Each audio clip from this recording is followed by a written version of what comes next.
खेळाच्या मैदानातील बातम्यांचा वेगवान आढावा।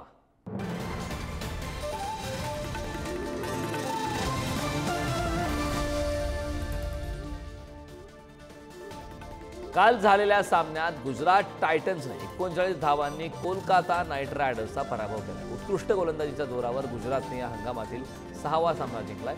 यासह टायटन्सने पॉइंट्स टेबलमध्ये अव्वल स्थान मिळवले। सामन्यात प्रसिद्ध कृष्णा आणि रशीद खान यांनी प्रत्येकी 2 विकेट्स घेतले। IPL 2025 मध्ये चेन्नई सुपर किंग्सची कामगिरी खूपच निराशाजनक पाहायला मिळते। संघाने आतापर्यंत 8 सामने खेळले, ज्यापैकी त्यांना फक्त 2 सामन्यात विजय मिळवता आलाय।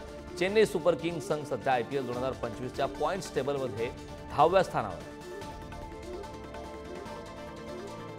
मुंबई इंडियन्स संघासाठी रोहित शर्माचा फॉर्म खूपच महत्त्वाचा होता। अखेर चेन्नई सुपर किंग्स विरुद्धच्या सामन्यात रोहित शर्मा आपल्या फॉर्मात परतलाय।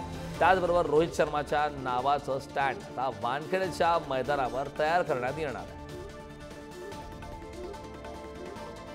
भारतीय क्रिकेट नियामक मंडळाने 2024-25 या वर्षासाठी भारतीय पुरुष क्रिकेट संघाच्या वार्षिक खेळाडू कराराची घोषणा केली आहे। यामध्ये गेल्या वर्षी वार्षिक करारातून वगळण्यात आलेल्या श्रेयस अय्यर आणि ईशान किशन यांना करारबद्ध करण्यात आले।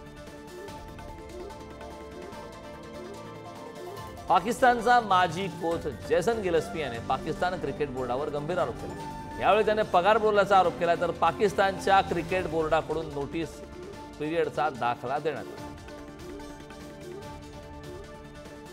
क्रिकेट समालोचक हर्षा भोगले आणि सायमन डोल यांना ईडन गार्डन्सवर समालोचनास आता बंदी घालावी अशी मागणी बंगाल क्रिकेट असोसिएशनने केली आहे। दोघांनी खेळपट्टीच्या मुद्द्यावरून पिच क्युरेटर सुजन मुखर्जी यांच्यावर टीका केली।